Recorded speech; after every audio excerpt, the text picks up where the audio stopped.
Hola, hola. ¿Qué tal? ¿Cómo están? Hola, doctor, buenas tardes. Buenas Hola, tardes. doctor. Hola, doctor. Hola, ¿qué tal? Mucho gusto a todos. Bueno, ¿qué tal? Voy a llegar un poquito tarde. Son las 5:34. Generalmente siempre voy a entrar a 5:30. Bueno, mi nombre es Oscar López.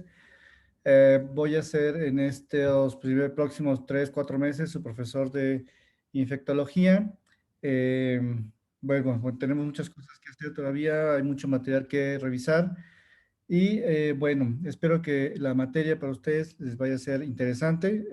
Está un poco cargada, sobre todo de mucho material científico, y, pero bueno, trataremos de que las cosas sean fluidas, sean explicables, ¿verdad? Que sean razonablemente sencillas como para que ustedes tengan un buen entendimiento de la infectología y no sea una materia tan osca como a veces me la pintaron cuando yo era estudiante, ¿ok?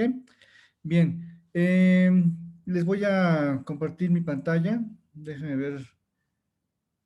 ¿Estamos todos? Sí, ¿verdad? Somos 24, ¿no? El día de hoy no voy a pasar lista, ¿está bien? Pero sí tengan por seguro que en la próxima clase ya voy a empezar a pasar lista y tendrán que tener como parte de, pues, de toda esta situación de la nueva normalidad, pues su cámara encendida.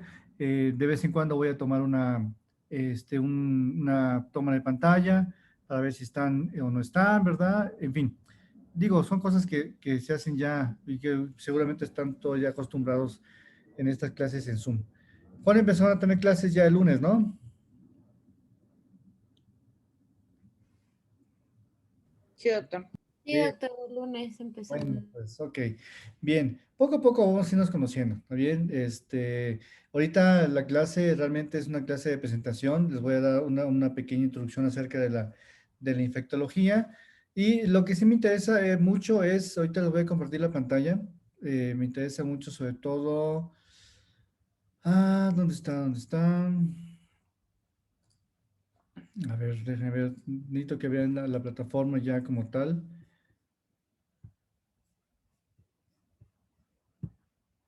Ok, aquí. Va que va. Bien, voy a compartir la pantalla. Y en esta pantalla ustedes van a ver la plataforma. ¿Está bien? Esta es la plataforma ya en Brightspace. Como ven ustedes, muchas carpetas para ustedes todavía están ocultas. Nada más tengo para ustedes visible la de presentación de la materia. Pero hay una carpeta con métodos de diagnóstico en infectología, meningitis, encefalitis aguda, que es la clase de la siguiente clase. Vamos a empezar a ver esto. Empezamos ya con temas fuertes. Bueno, la siguiente clase, el día de hoy, pues la clase va a ser un poquito relajada. Va bien, va a ser laxa, va bien, no se preocupen. La siguiente clase sí ya viene con ya una carga importante de trabajo. Neumonías, endocarditis, en fin, poco a poco van a ir viendo que las carpetas se van a ir activando conforme vayamos pues avanzando en el temario, ¿ok? El día de hoy nada más quería presentarme como tal. Esta es la presentación de la materia. Les he puesto ahí un poquito qué es la infectología. Realmente ya creo que todos sabemos qué cosa es la infectología. Para quienes no me conocen, y esto es vanidad, no lo lean, ¿verdad? Les he puesto ahí quién soy. Am, y este es el plan magisterial. Bueno, esto sí me interesa que lo veamos porque este es el plan magisterial para la asignatura de infectología. Ustedes van a ver aquí cómo es que ya la planeación de la asignatura viene por temas, ya viene incluso por sesiones. Entonces aquí ven ustedes métodos diagnósticos de las enfermedades infecciosas, análisis de laboratorio, imagen, radiología, seguimiento epidemiológico. Es el primer tema. En la academia, ahora sabrán que esta materia, yo creo que el semestre pasado no era colegiada, ahora ya va a ser es una materia colegiada. Entonces ya en el colegio en la academia nos reunimos y, por ejemplo, este tema, no, pues postulamos no darlo solamente como un tema, como lo postula la NAWAC, sino que en cada tema hablaremos un poquito acerca del análisis de laboratorio, radiología, imagen cuando corresponda, seguimiento epidemiológico y aislamiento cuando corresponda también, ¿ok? Segundo tema, ven ustedes aquí, infecciones de aparatos y sistemas. En este sentido, aquí vamos a tardarnos pues el mayor tiempo de práctica en todo el curso, viendo desde infecciones a nivel del sistema nervioso central, vía aérea inferior, corazón, en este caso endocarditis, piel, tejidos blandos, abdomen. En este caso hablaremos un poquito de peritonitis, hueso, articulaciones, la osteomielitis, infecciones vías urinarias. También veremos un poquito más adelante eh, acerca de, ya me perdí, por aquí anda, cuestiones relacionadas a catéteres, cánulas, infecciones obviamente por dispositivos intravasculares y ven ustedes aquí también veremos ya un poco de tuberculosis. Tuberculosis finalmente yo creo que lo han visto en neumología, lo han visto en fisiopatología, pero bueno, aquí le daremos un enfoque sobre todo en el proceso de tratamiento, ¿ok? Y sobre todo también en la tuberculosis latente. Y bueno, vean ustedes aquí, vamos a llegar incluso hasta ver VIH, SIDA, y bueno, algunas infecciones de transmisión sexual. Y pues prácticamente con eso se acaba el temario. Bueno, ¿qué libros? Porque también aquí me interesa ver que ustedes ven al final, esto es infección de vías urinarias, de transmisión sexual. No vamos a ver todas, obviamente. En la academia realmente quedamos en que vamos a ver sífilis, ¿ok? Entonces, aunque ahí viene gonorrea, linfogranuloma, herpes, posiblemente veamos nada más unos pequeños tópicos de eso, pero vamos a enfocarnos mucho en sífilis. Y al final viene de esto la bibliografía, ¿ok? Que también es importante que ustedes sepan de dónde vamos a estar leyendo. Ahí en la junta que tuvimos en la academia, les comento, ahí había una discusión de que si el Mandel, que es el libro prácticamente de la Biblia de los infectólogos, pues deberíamos todos leerlo, pero realmente hay capítulos que son muy pesados. Entonces, am, vamos a también, les voy a proporcionar cierta información, artículos en los cuales ustedes van a poder leer de una forma más sencilla lo que el Mandel dicen. Obviamente, si ustedes quieren leer el Mandel, pues bienvenidos, ¿verdad? El Mandel es finalmente de donde sacamos la mayor parte del material. Y también aquí ustedes ven dos libros más que son la bibliografía básica que ustedes deberán tener. Uno, la infectología clínica del Kumate. El doctor Kumate en el 2016 pues editó su último libro. Y bueno, el Kumate, les soy sincero, ya no lo estamos tomando en cuenta. Pues aunque venga ahí en la bibliografía de la NAWAC, no lo estamos tomando en cuenta. Incluso estamos tomando más en cuenta como libro base, además del Mandel, el Harrison de infectología. Entonces ustedes pueden meterse al Harrison en la biblioteca Now, ahí viene este libro. Entonces ustedes van a poder leer fácilmente ahí en el capítulo de infectología del Harrison todos los temas, ¿está bien? Entonces es parte de la base de todos los profesores de la Academia de Infectología, este libro.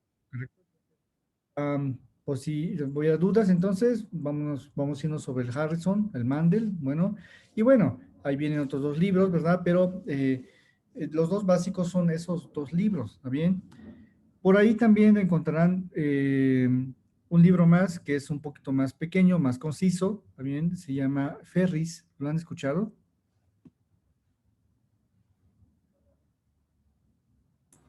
No, doctor. Pues está en la biblioteca también, en la biblioteca Náhuac, cuando buscan en oh, se me fue el nombre. Ay, la de Elsevier, donde vienen los libros de Elsevier. ¿Se acuerdan cuál es la plataforma? Lineal Key. Clinical Key, ahí viene el Clinical Advisor de Ferris. Entonces, este libro es un compendio muy pequeñito, pero muy conciso de muchas patologías, pero muchas veces de ahí sacamos las preguntas del examen colegial. ¿Está bien? Entonces, por si quieren echarse un clavado también, pues pueden hacerlo en este pequeño libro. ¿Ok? Apúntenlo para que no se les vaya a ir, ¿verdad? Son tips, ¿verdad? Que les estoy ahorita dando para que ustedes puedan ir más preparados, ¿correcto? Bien. ¿Qué más? Bueno, esto es la bibliografía, esto es el plan magisterial, ¿verdad? ¿Qué vamos a evaluar o qué les voy a evaluar o qué evaluamos en general en todo, con todos los profesores? Esto, ¿ok? Hay una evaluación parcial, hay una evaluación final. En la evaluación parcial, tareas y lecturas, que vamos a tener varias, corresponden a un 20%. Ven ustedes ahí un examen de medio término, vean, también es 20%. Hay un examen escrito de un 10%, ¿verdad? Que haremos en algún momento, que intentaré hacerlo, no hacerlo muy, muy complicado para que ustedes tengan esos 10 puntos. Participación en clase, ahorita no tengo la lista, pero tendré una lista, ¿verdad? Y pasaremos lista y también apuntaré sus participaciones. Vamos a tener también ahí como participación 10 puntos. Y como ustedes ven, ya con todo esto, pues tienen prácticamente un 60. Muy bueno, ¿no? Hay un trabajo final con una rúbrica que ya después les explicaré del 20%. Y bueno, el examen colegiado se los han dejado de regalo. Bien, en otras materias son el 40 o sea, hasta el 60%. Aquí el examen colegiado en línea, pues vale nada más 20%. Y esto ya en la suma total, pues da el 100% de lo que corresponde, ¿no? A la materia, ¿ok? Entonces, pues yo espero que todos puedan alcanzar ese 100%. ¿Y qué más? Bueno, el temario. Bueno, ya el temario aquí en la plataforma también ya se los he puesto. Ese temario ya se los he puesto con ya más o menos con un orden de días, de fechas, ¿verdad? Y vean ustedes ahí como en enero, hoy 12 de enero, tenemos nada más la presentación del tema. Y hoy veremos algunas cositas muy sencillitas acerca de infectología, muy básicas. Y empezamos ya realmente la materia ya de una forma bastante ya precisa el 19 de enero, la siguiente semana, con estos tres temas. Meningitis aguda, encefalitis aguda, absceso cerebral, luego saltaremos a sinusitis aguda, bronquitis aguda y crónica, para saltarnos luego a las neumonías. ¿Está bien? Vamos a irnos de arriba abajo hablando de sinusitis, luego hablaremos de neumonías adquiridas en la comunidad, nosocomiales, y también incluiremos el 9 de febrero neumonías atípicas, incluidas el famoso coronavirus. ¿Por qué? Porque finalmente todos los profesores de infectología hablan de ello, entonces es un tema de boga, ¿está bien? Entonces, pues bueno, hablaremos de ello. Ven ustedes aquí el medio término, está programado para el 2 de marzo, entonces tengan ahí pendiente ese día, pónganlo en su pizarrón bien grandote, ¿verdad? Para que no se les vaya a olvidar. Entonces les voy a pasar la fecha, 2 de marzo, medio término. La mayor parte de los profesores no acabamos, no alcanzamos más que a dar endocarditis. No creo que alcancemos celulitis, erisipela y Fournier. Es muy posible que nos quedemos en endocarditis, ¿ok? Y que a partir de esos temas demos pues el examen de medio término, regresemos después con celulitis y nos sigamos con lo que resta, ¿verdad? Que vean ustedes ahí, diarreas, hepatitis B y C, peritonitis primaria, osteomielitis, pielonefritis, prostatitis, tuberculosis, 2 sesiones para ver VIH, una sesión para ver infección de trasplantes de órgano sólido y también una sesión para ver infecciones de transmisión sexual, que como les había comentado, nada más vamos a enfocarnos un poquito a sífilis. Y se creó en la academia, aunque no son infecciones de transmisión sexual, infecciones por vectores, chagas, paludismo y dengue, también vamos a tocar ciertos tópicos muy, muy, muy precisamente, ¿ok? Muy puntualmente, ¿ok? Este temario que ustedes ven acá ya es un temario depurado, ya es un temario que está hecho en conjunto con la academia, porque anteriormente algunos daban unas cosas, luego otros daban otras cosas, entonces no estaba homologado el temario, ya actualmente este temario está homologado para todos los profesores. De esto va a venir entonces el examen colegiado, bien, de estos temas, ¿correcto? Entonces, para que tengan ustedes un poquito más de certidumbre al respecto, ¿ok? Bien, ¿qué más? Pues ya tienen el temario, bueno, y siempre inicio mis clases con un pequeño video para que ustedes lo vean.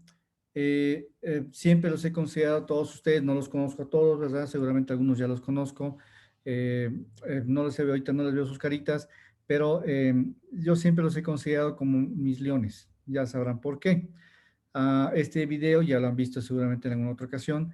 Escúchenlo, ¿está bien? Si ustedes son, en este momento son mis leones, y a partir de ahora inicia algo que llamamos rutina. ¿Está bien? ¿Qué es rutina? La rutina de todos los días. Esa rutina en la cual ustedes se levantan temprano, se bañan, desayunan, van a la clase, estudian, hacen resúmenes, no se rinden, siguen adelante, ¿verdad? Esa es la rutina, ¿está bien? Entonces, ya ustedes están acostumbrados a esa rutina, ya han llegado bastante lejos y pues por el solo hecho de haber llegado tan lejos ya actualmente, la verdad que pues yo los felicito. Los dejo con el video y ahorita regresamos para ver unos pequeños tópicos de infectología rápidos, ¿verdad? Y bueno, vamos a ver qué más hacemos.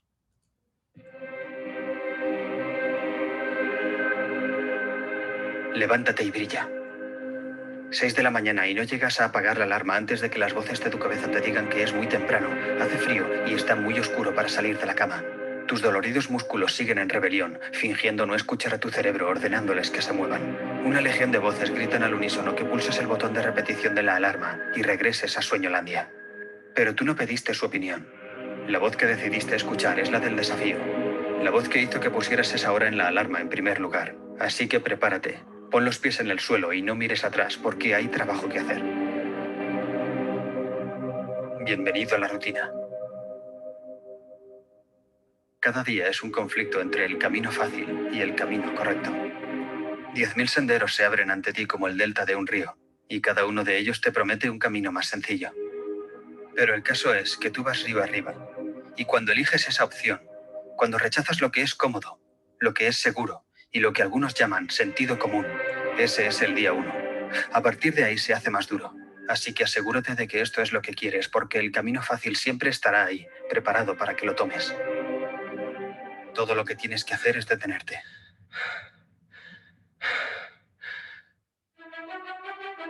Pero no lo harás, ¿verdad? Con cada paso tomas la decisión de dar otro. Ahora estás en tu camino, pero no es momento de pensar en lo lejos que has llegado. Estás luchando contra un adversario al que no puedes ver, pero que siempre te pisa los talones. Notas su aliento en la nuca. ¿Sabes qué es? Eres tú, tus miedos, tu inseguridad, todos alineados como un pelotón de fusilamiento preparado para deshacerse de ti. Pero no te desanimes. Aunque no es fácil derrotarlos, no son invencibles. Recuerda, esto es la rutina. La gran batalla entre tú y tu cuerpo. Tu mente y el diablo en tu hombro que te dice, esto es solo un juego, es una pérdida de tiempo. Tus adversarios son más fuertes que tú. Ahoga la voz de la incertidumbre con el sonido de tus latidos. Quema la duda sobre ti con el fuego de tu interior. Recuerda por qué estás luchando y no lo olvides, porque ese momento es una amante cruel que te venderá al menor error. Siempre buscando el punto débil de tu armadura, ese pequeño sentimiento que no tuviste en cuenta al prepararte. Pero aunque el demonio se esconda en los detalles, la pregunta sigue siendo, ¿eso es todo? ¿Estás seguro? Cuando la respuesta es sí, has hecho todo lo posible para prepararte para la batalla. Entonces es el momento de salir y enfrentarte a tu enemigo, el enemigo interior. Solo ahora debes llevar la batalla a campo abierto, en territorio hostil.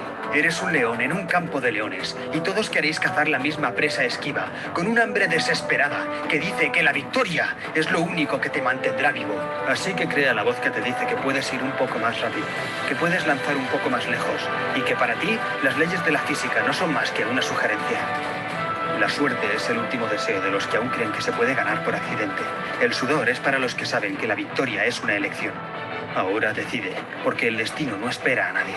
Y cuando tu momento llegue, aunque miles de voces te digan que no estás preparado, escucha esa voz solitaria que te dice que estás listo, que estás preparado y que ahora todo depende de ti. Así que levántate y brilla.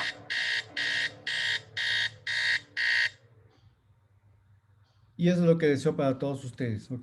Que brillen. Bueno, ya están a un pelito de ya de prácticamente de abandonar la escuela e irse al hospital.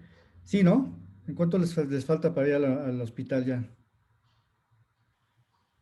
Otro semestre aparte de este. Otro semestre aparte de este. No, ya están, pero si están hechos y derechos, ¿no? Entonces, bueno, pues felicidades a todos ustedes, ¿ok? Que no se quedaron en Sueñolandia, que no tomaron el camino fácil, que rechazaron lo incómodo siempre hasta en este momento, ¿no? Que tienen que estar sentados aquí no sé cuántas horas, 24.000 horas, ¿no? Frente a alguien hablándoles. Y bueno, pues qué bueno que están acá. Bueno, entonces, espero que esta clase de infectología les sea de utilidad, que vean cosas nuevas, diferentes, que reafirmen otras cosas que ya han visto. Y entonces, vamos a ver algunos tópicos, ¿verdad? De la clase del día de hoy. Bueno, entonces, voy a compartir mi pantalla y déjenme ver, vamos a compartir pantalla nuevamente. Va que va. Bien, vamos a compartir esta pantalla y cuando lean el Harrison van a encontrar esta pequeña plática en un principio, que es el estudio de un paciente con una enfermedad infecciosa. Entonces, son cosas muy sencillas, bueno, en el aspecto de que, bueno, nos explican cómo es que, pues todo esto de las infecciones nace o viene desde Pasteur, viene desde Roberto Koch, Y entonces ellos son los primeros que nos dicen, ¿saben qué? Esto de las infecciones existen, son microorganismos muy pequeñitos y tenemos incluso propuestas para su cura, ¿no? Entonces, finalmente viene una vorágine en la cual incluso en 1970 y tantos, 74, incluso, ¿verdad? Habíamos avanzado tanto en esto de la medicina y la infectología que dijimos, ¿verdad? En una convención de la OMS, la viruela se ha acabado. Incluso entonces fue en un momento en el cual la humanidad tuvo una lucha importante, tuvo una ganancia importante. Entonces, en este momento ustedes vean ahí toda la gente que participó para la erradicación de la viruela. ¿Está bien? Y creímos en ese momento que todo iba a ser, pues, del 74 para acá, todo el mundo pensó, pues ya las infecciones se van a acabar, tendremos una mejor vida, pero pasa que las infecciones no solo se comportan como infecciones, sino que también son causantes de otras cosas. Entonces ustedes ya sabrán, recordarán que las infecciones tienen que ver con el caso del Helicobacter pylori, tienen que ver también con cuestiones neoplásicas, el hepatitis B, ¿verdad? También tiene que ver con el hepatocarcinoma o el papilomavirus, que ustedes ven en la imagen de abajo, también tiene que ver con estos cánceres cervicouterinos. Entonces, pues las infecciones no se han acabado, a pesar de que hace tiempo, más de 30, 40 años, pensábamos que las infecciones estaban bajo control del humano, por el hombre, la verdad es que no es así todavía. De tal forma que, bueno, actualmente ustedes lo están viendo, ¿no? Esta cuestión del ébola hace ya 2, 3 años, la pandemia, bueno, epidemia que hubo en África y que sigue persistiendo, ¿no? Y que actualmente la epidemia por el SARS-CoV-2 nos tiene, pues, todos hechos nudos, ¿no? Porque es una enfermedad infecciosa que nos ha tenido, nos ha agarrado en curva y no hemos sabido qué hacer con ella, nos ha rebasado y es el momento entonces en el que nuevamente retomemos el camino hacia este punto, ¿no? De intentar, digo, yo no creo que erradicar las infecciones, pero sí controlarlas, ¿ok? Ven ustedes aquí cómo es que también en el Harrison viene pues el proceso infeccioso, ven la curva de la izquierda, ven ustedes ahí la cantidad de muertes que pueden causar las infecciones y aunque han ido a menos, ¿verdad? En azul, y también la tasa de mortalidad, aunque ha ido a menos, ven ustedes aquí cómo también en el mundo no es lo mismo. Había en países como África, bueno, continente completo como África, sigue teniendo muchísimas infecciones. Y bueno, en otros continentes como el nuestro, Europa, aparentemente las infecciones están un poco más controladas, pero bueno, ustedes sabrán que vamos a ir viendo de poco en poco cómo la epidemiología nacional también representa ciertos puntos álgidos al respecto, pues, de la mortalidad y la incidencia. ¿Ok? ¿Cómo estudiar a un paciente que tiene un proceso infeccioso? ¿No bien? Esto es algo muy básico, ¿no? Entonces, ya ustedes saben que hay que tomar antecedentes, pues, de exposición a microorganismos resistentes a fármacos, como por ejemplo el hecho de que tengamos una exposición a carbapenasas, el que tengamos un antecedente social, como por ejemplo, no sé, eh, un antecedente de contacto con animales de laboratorio, quizás porque tengamos que tener ahí un contacto con Sporotix Schenki, o en el caso, por ejemplo, de las funerarias, que eso, no sé si ya sabían, tiene mucho que ver con el contacto con tuberculosis. La gente que trabaja en funerarias tiene mucha más incidencia de tuberculosis. Entonces, son esos antecedentes sociales que nos pueden llegar a dar una pauta para el diagnóstico en la anamnesis de una enfermedad infecciosa. Al igual que, por ejemplo, los hábitos alimenticios, exposición a animales, como por ejemplo, en el caso de los roedores, clásicamente asociamos a la leptospirosis, a la tularemia con los conejos y también el manejo de reptiles o tener reptiles como mascotas también se ha asociado a tener salmonelosis. ¿Está bien? Obviamente no tengo que comentarles, ¿verdad? Ni mencionar el antecedente de viajes, ¿verdad? Que actualmente está muy en boga. Bueno, ¿quién quisiera ir ahorita a Europa, a España, a Inglaterra? Pues la verdad es que mejor me quedo en mi casa. Y bueno, no solo esto, ¿verdad? También tiene que ver las condiciones del hospedero. Y es que pacientes o personas que tengan las defensas bajas o estén inmunocomprometidos o inmunosuprimidos, que es diferente, también van a tener entonces esa pauta de mayor capacidad de infectarse con otra cosa, ¿ok? Clínicamente, veremos en el transcurso pues, del curso que tanto tenemos que hacer anamnesis para poder hacer el diagnóstico, tanto como tenemos que también hacer exploración física y como por ejemplo tenemos que ver, pues si tenemos un paciente en un hospital, pues tenemos que vigilar también, por ejemplo, dispositivos intravasculares como el catéter central, que puede ser un punto de infección para, por ejemplo, neumonías, endocarditis o la presencia de ganglios, bien, o alteraciones en la piel. tanto como, por ejemplo, con furúnculos, bien, que ustedes pueden ver en la imagen de abajo, con un líquido ahí medio amarillo, ¿verdad? Uno puede pensar por la clínica, ¿no? Esto es por clínica, no estoy diciendo que sea, pero por clínica uno puede decir, bueno, esto tiene estafilococo dorado, bien? O, por ejemplo, en el caso de la mano que ustedes ven de este lado, ¿qué creen que pueda llegar a tener? ¿Creen que pueda llegar a tener un proceso infeccioso solo con ver esta mano? ¿Se imaginan algo? Sí, ¿Qué podría significa? ser estafilococo. Puede ser estafilococo, como en el caso del furúnculo este con el líquido amarillo, ¿verdad?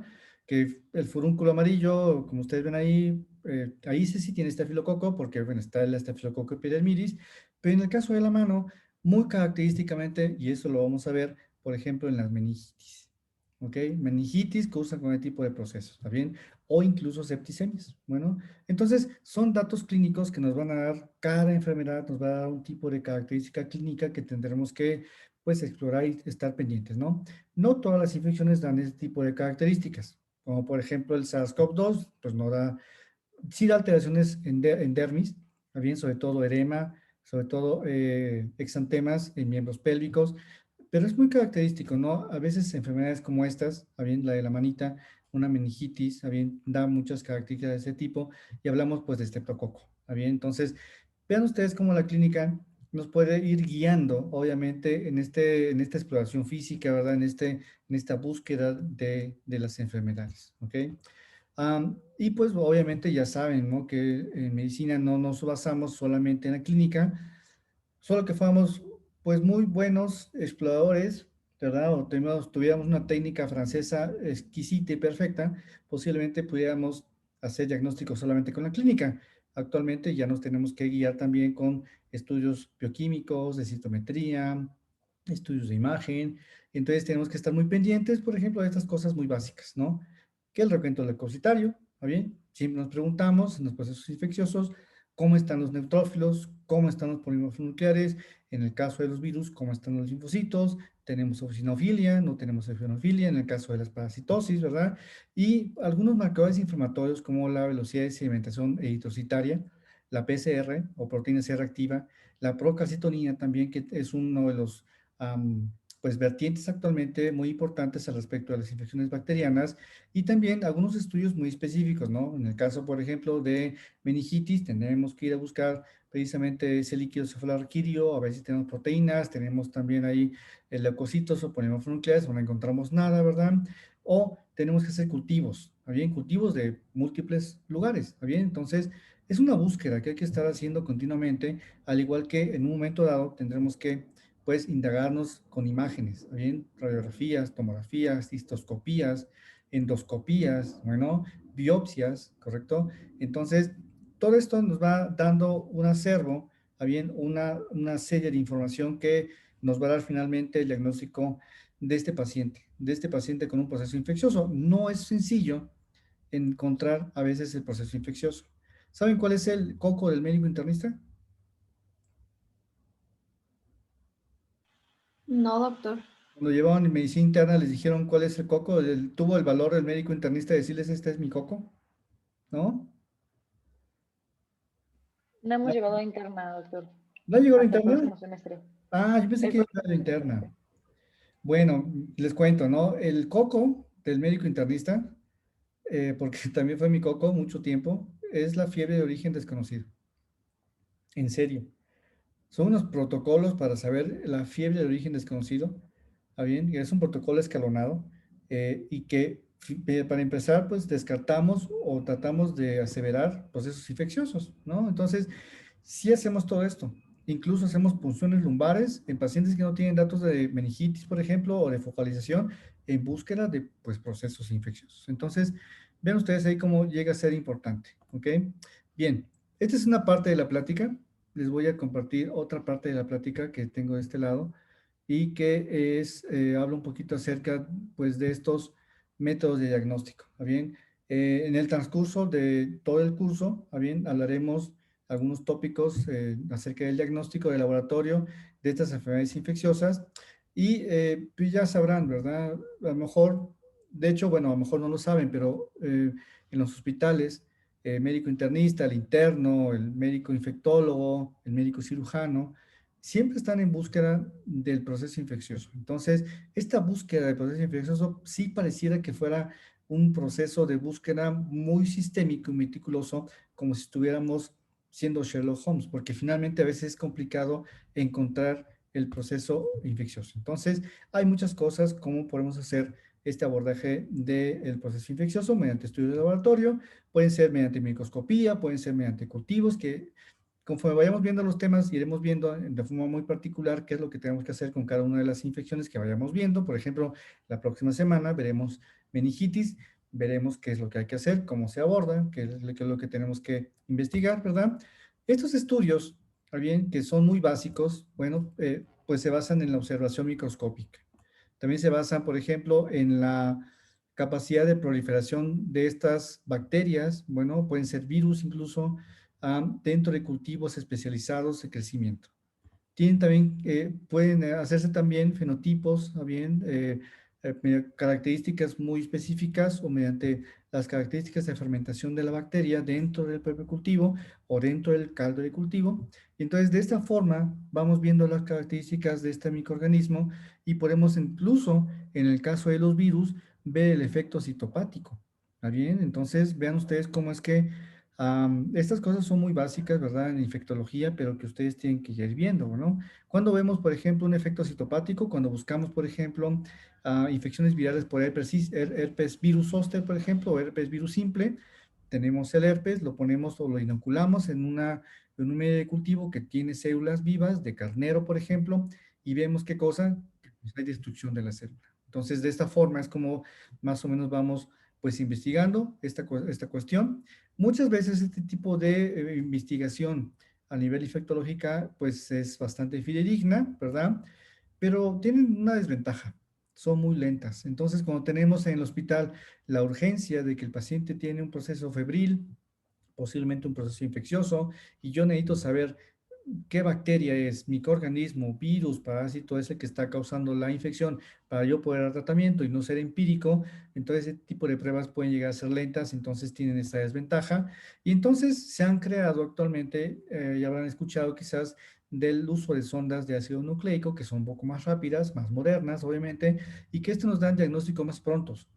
Bien, siempre en medicina interna y en infectología o en terapia intensiva, siempre es bien importante tener un diagnóstico. Entonces, cuando tenemos la oportunidad de tener este tipo de tecnología con sondas de ácido nucleico, entonces el tener un diagnóstico etiológico es más rápido y por lo tanto el hecho de yo poder dar un tratamiento más específico, ya no empírico, es mucho mejor y obviamente esto impacta en la sobrevida del paciente, cosa que puede ser diferente si yo tengo una respuesta y un resultado lento, en el cual la infección puede continuar avanzando y esta infección, ya recordarán que esta infección tiene varios grados, ¿verdad? Infección, sepsis, choque séptico, disfunción orgánica múltiple, muerte.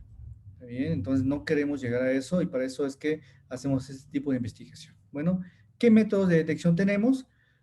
Muchas veces buscamos señales biológicas, ¿está bien? Entonces, este material biológico que buscamos en los laboratorios de bacteriología, pues son materiales que pueden distinguirse de, entre otras cosas, que llamamos fondo de ruido o ruido de fondo, ¿está bien?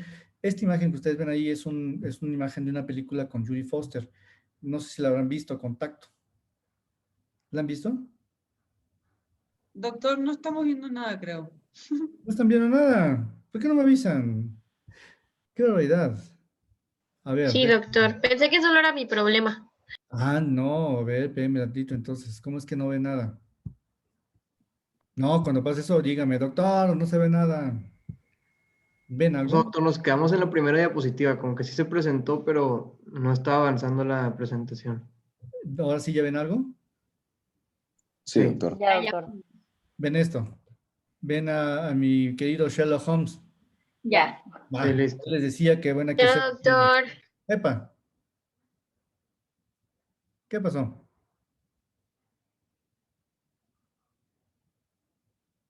¿Nada? ¿Todo bien? Sí, Creo doctor. que sí. Ok, bueno, pues les decía que hay que ser un poquito como Sherlock Holmes, buscar, ¿verdad? Tener mucha intuición, tener obviamente un conocimiento atrás, ¿verdad? Que nos indique qué es lo que puede ocurrir. Y les comentaba de esto de los estudios, ¿no? Que pues son muchos, tanto microscópicos como bacteriológicos, como por ejemplo búsqueda de cepas, ¿verdad? Mediante cultivos nutritivos, ¿verdad? Y les comentaba que esto se hace mediante observación microscópica, que es lo más básico, es decir, agarro la muestra que yo crea que esté infectada, la pongo en microscopio y si yo tengo la capacidad y el entrenamiento, yo puedo ver qué bacteria es. Ok, yo puedo hacer una tinción gram rápidamente y saber si es gram positivo, gram negativo, y con eso tengo ya una evidencia más o menos de qué es lo que pueda tener mi paciente, puedo ya tener un poquito de, pues, de forma. Puedo también ver el patrón de proliferación. Hay patrones de proliferación que los químicos bacteriólogos tienen ya bien vistos, los infectólogos también. Entonces, siempre estamos en búsqueda de eso, ¿verdad? Para distinguir qué tipo de bacteria es. Y es que no es fácil encontrar la bacteria, como les comentaba. A veces que hacemos caracterización de fenotipos, tipos de fermentación, también hacemos el efecto citopático que les comentaba al respecto de los virus. Y les decía, esto, todas son pruebas fidedignas, todas son pruebas que son buenas, que nos dicen realmente qué es lo que estamos observando, quién está provocando la infección, pero como les decía, pues son muy lentas, ¿no? Entonces, el paciente se nos puede ir en un choque séptico y sin saber qué es lo que infectó al paciente y el resultado nos lo pueden dar, no sé, quizás 1 o 2 semanas después y el paciente ya falleció, pues fue muy lento, ¿ok? Por eso es que esta sonda de ácido nucleico, al ser un poco más rápida, nos da mucho más, pues, certeza en el sentido de, pues, dar un tratamiento más eficaz, más rápido e intentar salvar al paciente de un proceso infeccioso, ¿ok? Método de detección les decía que son señales biológicas, entonces, y buscamos eso, bueno, pues buscamos antígenos, buscamos cápsides, buscamos la forma del microbio, buscamos entonces una señal biológica dentro de un fondo, de un río de fondo. Entonces yo les decía, esta imagen desde una película de Julie Foster, se llama Contacto, habla la película un poquito acerca de que ella, mediante estos radiotelescopios, busca y pues sonidos extraterrestres, ¿no? Según ella, vida extraterrestre. Entonces, prácticamente nosotros como infectólogos o como internistas o médicos, ¿verdad? También vamos a estar buscando lo mismo, ¿está bien? Igual que Sherlock busca pues la información, ella, en este caso, y ustedes, ¿está bien? Cuando estén en el hospital, van a tener que estar buscando también ese tipo de ruido, ¿está bien? La película más o menos, bueno, les puse un pedacito de película para que vean cómo es que nos ponemos de locos a veces en el laboratorio para buscar la información. Claro, estos están buscando señales alienígenas, pero imagínense que estamos buscando a la bacteria, ¿verdad? Y que nos está llamando y que tenemos un fondo de ruido y que estamos buscando una señal. Bueno. Talk to me, guys. Partially polarized set of moving pulses, amplitude modulated. We're locked. Systems check out, signal across the board. What's the frequency? 4.4623 gigahertz. Hydrogen times pi. Told you. Strong sucker, too. I got it! I'm patched in. All right, let me hear it.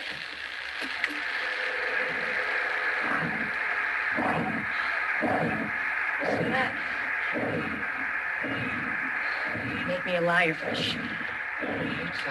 Could be AWACS out of Kirtland jamming it.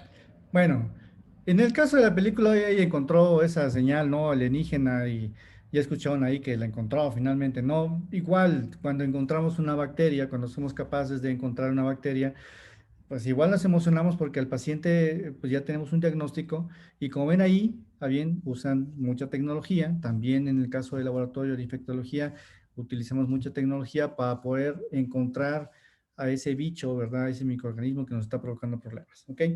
Estos sistemas de detección, bien, que buscan entonces una señal biológica dentro de un ruido o dentro de un ruido de fondo, pues tiene que tener obviamente una educación, ¿está bien? Nosotros no estamos educados para ello. Si bien en las escuelas de medicina nos enseñan un poquito acerca de cómo usar el microscopio, no somos realmente bacteriólogos, bueno, hay una carrera como tal, pero cuando hacen infectología pasan por el laboratorio de bacteriología y son capaces de detectar todo esto, ¿ok? Entonces, hay ojos bien educados, hay uso, por ejemplo, de cromatografía de gas líquido, hay técnicas con inmunofluorescencia, hay técnicas con quimiluminiscencia para detectar ADN o RNA del virus, en este caso, por ejemplo.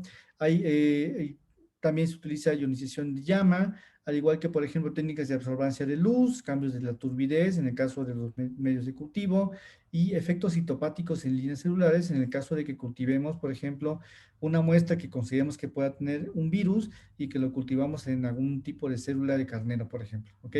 Y también utilizamos aglutinación en partículas. Y bueno, hay veces que estas señales, bien, que ustedes ven en la película, ellos hacían algunos movimientos ahí con algunos aparatos para escuchar, ¿verdad? Nosotros tenemos que buscar esa señal y hay veces que esa señal es muy chiquitilla. ¿Está bien? Porque los microorganismos son pequeñitos. Entonces, ¿qué tenemos que hacer? Amplificar la señal. ¿Cómo amplificamos la señal? Mediante técnicas como placa de Nagar, suspensión de a veces de microorganismos, reacciones en cadena de la polimerasa o incluso también con enzimo inmunoanálisis para antígenos y anticuerpos. Entonces, todo eso se llega a hacer. No lo van a hacer ustedes, obviamente, ¿verdad? Lo van a pedir, ¿verdad? Y van a estar ustedes pendientes de la información que les arroje el laboratorio de infectología. ¿Está bien? Entonces, todo esto hacemos ¿para qué? Para encontrar este tipo de microorganismos, ¿está bien? Tanto como, por ejemplo, ustedes pueden ver esto, ¿verdad? La detección directa, ¿está bien? Con tinta china, que utilizamos obviamente dentro del laboratorio de infectología o de bacteriología, utilizamos varios procedimientos con diferentes tintes y diferentes tinciones. Esta es una tinta china en la cual vemos Cryptococcus neoformans, ¿está bien? Es un líquido que se obtuvo de líquido cefalorraquídeo de un Cryptococcus neoformans, ¿verdad? En un paciente que está inmunosuprimido.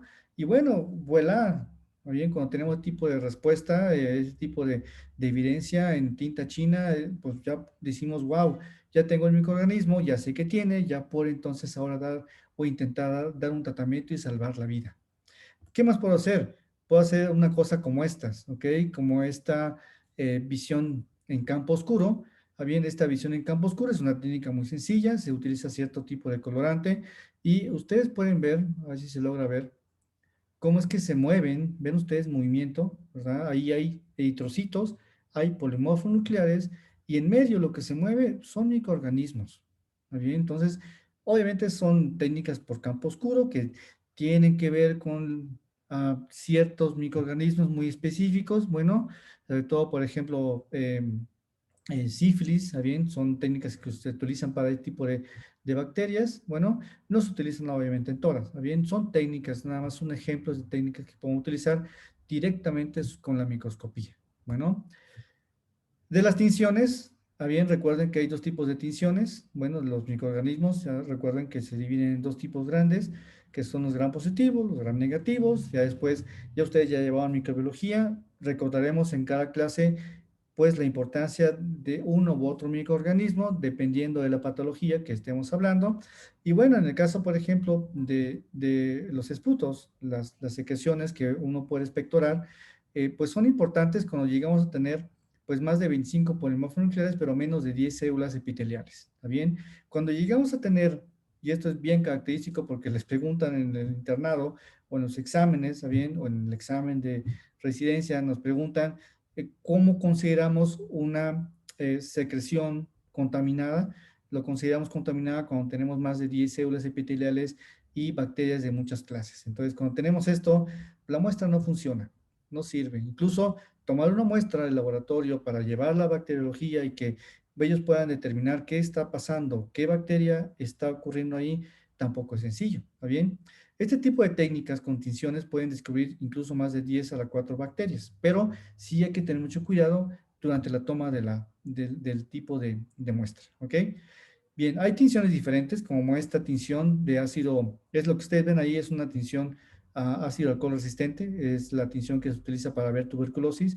La tuberculosis la pueden ver ahí, el techo, el Mycobacterium tuberculosis es ese que está ahí como rosita, ¿está bien? Y ustedes pueden ver ese ruido, ¿verdad? Ese ruido de señales biológicas que están en azul, que son ruido de campo, que no nos sirven, ¿verdad? Pero que en el caso de la tinción alcohol ácido resistente nos deja determinar y observar perfectamente ahí el Mycobacterium. Cuando tenemos esto, ¿verdad? De una muestra, ya sea de líquido cefalorraquídeo, de expectoración, pues uno puede decir, pues ya tengo el diagnóstico, ¿ok? Este tipo de tinciones también se utilizan para buscar actinomices, y al igual que, por ejemplo, las tinciones fluidocrómicas, buscamos ahí micoplasmas, las tinciones con inmunofluorescencia, pues están hechas para pues, ver inclusiones víricas o bacterias de crecimiento lento como la Legionella pneumophila, que pues, después veremos al respecto. Hay veces que Doctor, utilizamos perdón. pues, un poquito de detección macroscópica, a veces no hacemos uso del microscopio, lo que hacemos son técnicas de inmunofluorescencia, como ustedes pueden ver aquí. Ven ustedes ahí cómo es que un anticuerpo se coloca sobre una placa y esta placa, ¿verdad? Va sobre un antígeno que ya tenemos como muestra y ese antígeno puede también unirse entonces a este anticuerpo y este anticuerpo puede unirse a otro anticuerpo que trae algún colorante fluorescente y mediante este tipo de técnicas de inmunofluorescencia nosotros podemos ver cambios de coloración, bien, y entonces podemos detectar las bacterias, ¿correcto? Hay técnicas para ello, hay bacterias en las cuales se utiliza este tipo de técnicas, no en todas se utilizan, bien, y entonces estas se identifican, pues, sobre todo toxinas extracelulares, tanto como también agentes víricos, son agentes, pues son técnicas muy especiales, como por ejemplo que se utilizan para detectar VIH, por ejemplo, ¿ok? Utilizamos una técnica de inmunofluorescencia indirecta para detectar VIH, ¿está bien? Y obviamente utilizamos más tecnología para poder detectarla, ¿está bien? Bien, ahora bien, ¿qué podemos utilizar como muestra? Todo, ¿está bien? Entonces, si ustedes tienen sospecha de que el paciente tiene una infección de vías urinarias, pues tendrán que tomar un cultivo de orina, como se muestra ahí en el botecito amarillo. Si ustedes creen que el paciente tenga una infección por el catéter, como ven en la imagen siguiente, pues tendrán que quitar el catéter, cortarlo, mandarlo en un cultivo para que sea evaluado y este cultivo lo manden, entonces después lo coloquen bien en una placa con agar que ustedes pueden ver en su borde inferior derecho. Pueden utilizar trampas, ¿verdad? ¿Para qué? Para aspirar secreciones, como por ejemplo en este paciente que está arriba, ahí está la enfermera aspirando al paciente que está intubado y que está obteniendo secreciones, ¿ok? Secreciones que van a ir finalmente al laboratorio de bacteriología y ellos se encargan de sembrar, así se llama, sembrar sobre las placas de agar y estas placas de agar donde se siembra la muestra de sangre o puede ser moco, puede ser pus, ¿verdad? Bueno, pus casi no se utiliza, después se manda a otro proceso que se llama estufa bacteriológica. ¿Han escuchado de la estufa bacteriológica? ¿No? Bueno, No. fíjese que los microorganismos, pues, los consentimos. ¿Está bien? Tenemos una infección, tenemos un paciente, como por ejemplo el de arriba, está intubado, está sedado, ¿verdad? Y tiene una infección, posiblemente tenga una neumonía. Y bueno, ese es un teórico, ¿verdad? Yo tomo una muestra de cultivo de secreción, ¿verdad? Del tubo directamente, la mando al laboratorio. Ellos, bien, la siembran en esta caja de Petri que ustedes ven abajo, que es una caja de agar con agar enriquecido. ¿Y qué hago? Yo tengo que hacer que la bacteria crezca. ¿Está bien? Entonces también tengo que saber qué estoy buscando, ¿verdad? Entonces, si son bacterias que crecen con oxígeno, entonces, pues les doy oxígeno, les doy calorcito, les doy nutrimentos y los llevo a un lugar cómodo, confortable, calientito, y este lugar son esas, pues, estufas bacteriológicas. Ya las verán cuando vayan al internado. Cuando vayan y roten ahí al laboratorio de bacteriología, van a encontrar cómo es que ellos tienen ahí un montón de cajitas Petri, ¿verdad? Todas buscando el crecimiento de una bacteria. Así es más o menos como se ven los cultivos. Ustedes pueden ver en el borde de la izquierda, superior izquierda, dos cultivos, que estos no son cajas Petri, son como tubitos, les llamamos caldos de cultivo, y en esos caldos de cultivo ustedes pueden ver ahí dos tipos de muestra, una es verde y otra es amarilla, ahí está creciendo algo diferente. Bien, entonces también, obviamente, esto es menester del bacteriólogo o el microbiólogo, decirnos qué es lo que está creciendo, ¿verdad? ¿Qué es eso que está verde? ¿Qué es eso que está amarillo? Luego ellos lo llevan al microscopio y ustedes pueden ver ahí en medio, esa caja blanca, esa es la estufa bacteriológica. La estufa que, bueno, ahí tenemos la caja de Petri o los cultivos con caldo nutritivo durante 3, 4, 5, 6, 7 días, esperando que la bacteria crezca. Bien, en el momento que la bacteria crece, yo puedo tomar un poco de esa bacteria, de esas colonias, y mandarlas entonces ahora sí a que las vea alguien en el microscopio y poder identificar qué tipo de bacteria se está hablando. ¿Ok? Y actualmente, ya ustedes, ya esto que vieron ustedes aquí, a lo mejor ya es de mi época de antaño, ¿verdad? De la época de piedra, pero ustedes actualmente ya tendrán dentro de sus laboratorios ya sistemas más modernos, como este sistema en negro, que es el BacAlert. Es un sistema en el cual en automático, bien, ustedes toman una muestra de laboratorio, la ponen en un tubito de cultivo, la meten ahí dentro de la caja. Bueno, la máquina, ¿verdad? Es una máquina especial, es el BacAlert. Ella hace en automático todo, ¿está bien? Incluso más rápido. Entonces ella, este tipo de instrumentos les detecta prácticamente qué tipo de bacteria es, e incluso qué tipo de antibiótico es el necesario para poder atacar este tipo de bacteria, ¿ok? Hay otro tipo de dispositivos, como por ejemplo el Vitec 2 Compact también, que ustedes pueden ver a la derecha. También en el caso del BacAlert se ponen calos de cultivo. En el caso del Compact, del Vitec, se colocan algunas laminillas con algún hisopado, ¿verdad?, de medio de crecimiento, y también es un sistema que en automático y más rápido les da los resultados de qué tipo de bacteria es, ¿ok? Bien, ¿qué más? Hay veces que no es necesario o no es posible hacer cultivos de bacterias, entonces tenemos que hacernos uso de pues, detección mediante serología. Entonces, pues detectamos IgM, IgG, como en el caso de las pruebas rápidas del SARS-CoV-2 actualmente, que es lo que hacen, ¿verdad? Finalmente, buscamos la presencia de IgM o IgG como evidencia de infección actual o infección antigua de algunas infecciones, como por ejemplo Brucella, Legionella, Rickettsia, Helicobacter pylori, Rubiola zoster, y también, pues no lo puse, pero bueno, es obvio que pues ustedes saben que el SARS-CoV-2 y todos los coronavirus, pues se pueden detectar mediante esta medición de estos niveles séricos, ¿ok? ¿Saben ustedes de qué bacteria se trata aquí? ¿Ustedes pudieran saber qué bacteria está creciendo acá? Es medio complicado, ¿no?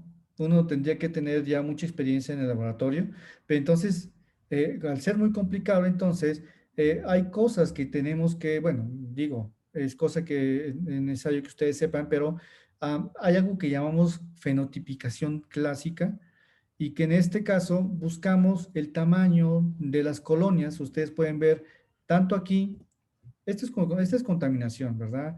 Y ustedes pueden ver ahí muchas bacterias, rojas, rositas, amarillas, naranjas.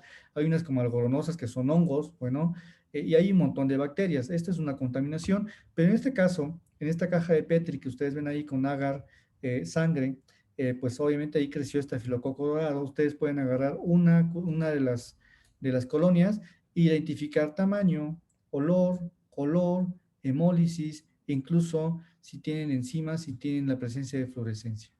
¿Está bien? Son cosas que se utilizan para fenotipicar o identificar el tipo de bacteria, ¿ok? Y hay otras cosas más complicadas, como por ejemplo utilizar cromatografía de gas líquido, que también nos dan ciertas estructuras, ¿verdad?, del tipo de bacterias, nos pueden indicar entonces la identificación de la bacteria. Como ven ustedes, la búsqueda de un proceso infeccioso no es sencillo.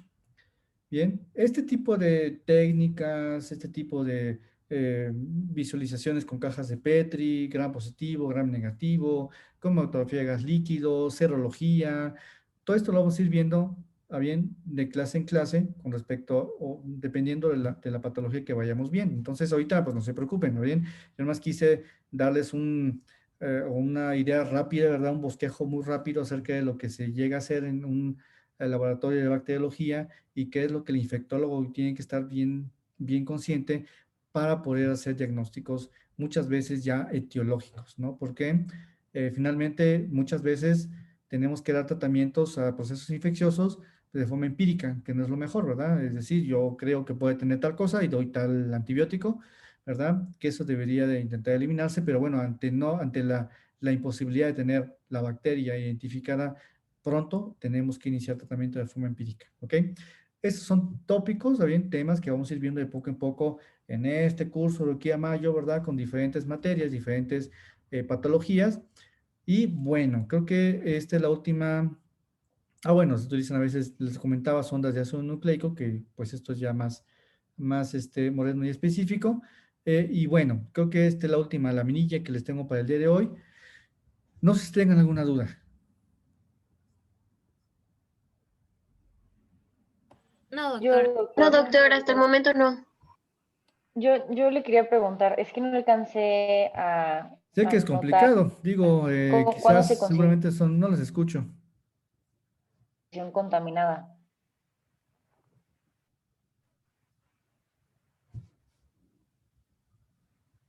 Bueno, Creo que se trabó el doctor, Aló. pero dijo que era cuando había más de 10 células epiteliales. bueno.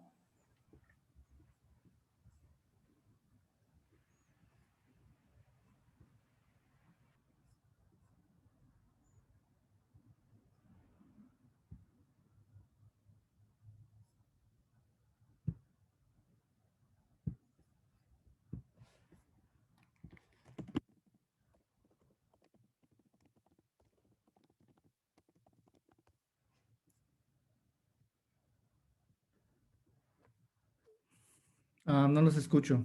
¿Tienen alguna duda? Ahora sí yo lo oigo, doctor. No nos escucha, ¿verdad? Ah, ah.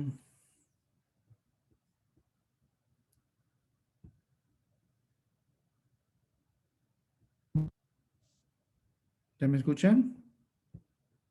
No los escucho. Sí, aquí estamos, doctor. No los escucho.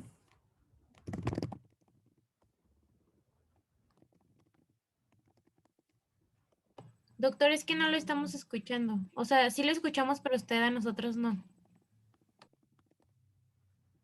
Pero no te escucha. No sé cómo se hace Uy, para que ¿por se qué no los conecte de escucho? nuevo. ¿Qué pasa con mi micrófono?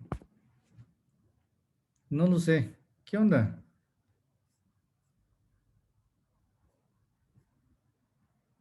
¿Me salgo y vuelvo a entrar? Bueno, pues me salgo y vuelvo a entrar. Voy a salir, voy a volver a entrar.